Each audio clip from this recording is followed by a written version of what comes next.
পশ্চিম বর্ধমান জুড়ে ইডি অভিযান চালিয়েছে আজ। খনি থেকে ইস্পাত বলয় অভিযান চলেছে এই কেন্দ্রীয় সংস্থার। কিছু সময়ের ব্যবধানে আজকের নিয়ে দুইবার অভিযান পর্ব সাঙ্গ। 12 ঘন্টা অভিযানে মিলল কি? বনসালের বাড়িতে নাকি মিলেছে 1 কোটি টাকা আর নথি।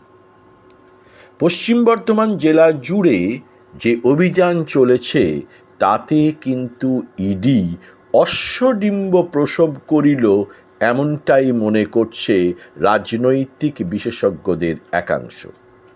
কোনো গ্রেপ্তার নেই, আটক নেই, সংস্থার পক্ষ থেকে অফিসিয়ালি প্রেস রিলিজ নেই। যা পাওয়া গেল তা হলো অশ্বডিম্বের মাঝে গদি মিডিয়ার সূত্রের খবর মার্কা ফেকুগিরি। তবে এই অভিযান কেন? কিছু সময় অন্তর অন্তর এই অভিযান চলছে। 21 থেকে শুরু হয়েছে, 21, 24, 21-এ 200 পার, লেজে গোবরে শুভেন্দুদা। 24-এ 30 পার, নেমে গিয়েছে 12-তে, এবার আসছে 26। কিন্তু কেন এই অভিযান?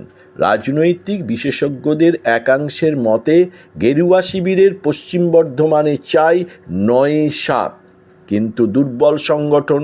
প্রধানমন্ত্রী এসেছিলেন কিন্তু ফ্লপ হয়েছিল সভা, ভিড় হয়নি। বিজেপি সভাপতি নিতিন নবীন এসেছিলেন কমলা মেলায়, কিন্তু তিনি সেখানেও ঘেটে ঘ করে দিয়ে গিয়েছেন। সাহিত্যের নোবেলকে শান্তিতে বানিয়েছেন। গায়কের ছবি, গায়িকার ছবি স্বাধীনতা সংগ্রামীর নাম দিয়ে দিয়েছেন। জেলার ভূমিপুত্রের নাম নেই, বিশ্ববিখ্যাত কবির নাম নেই। অনেক রকম কাণ্ড কারখানা, ঘেঁটে ঘ কমলা মেলা। চরম গোষ্ঠীদ্বন্দ্ব মাঝে মাঝে এসে পড়ছে ধূমকেতুর মতো। এদিকে এসআইআর কাঁদিয়ে ছাড়ছে বিজেপিকে।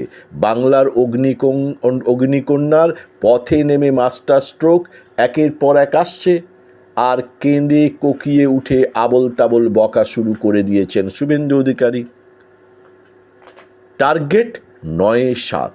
তাই সেই 21 থেকে ইডি, যারা এখন মশা জুটির এজেন্ট হিসেবেই বেশি আলোচিত, তারা কয়লা আর বালি হাতিয়ার করে কিছু একটা করতে চায়, যার জেরে তাবড়ো তৃণমূল নেতাদের সরিয়ে দেওয়া যেতে পারে যুদ্ধের ময়দান থেকে। ইডি যদি তাই চাইতো তবে অফিসিয়ালি প্রেস রিলিজ দিত, কিন্তু তাদের কিছু বলার নেই। শুধু ফাঁদে পড়লেই মাঝে মাঝে কোকিয়ে কেঁদে ওঠে মিউ মিউ করে।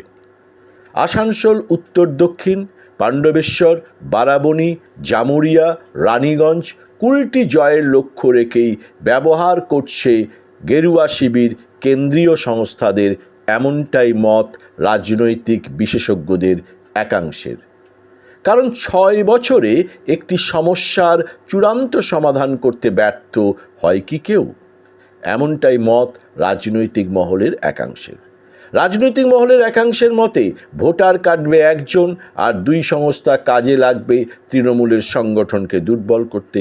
অনেকের মতে 26-এর ভোট পর্যন্ত এই অভিযান নাটক চলবে।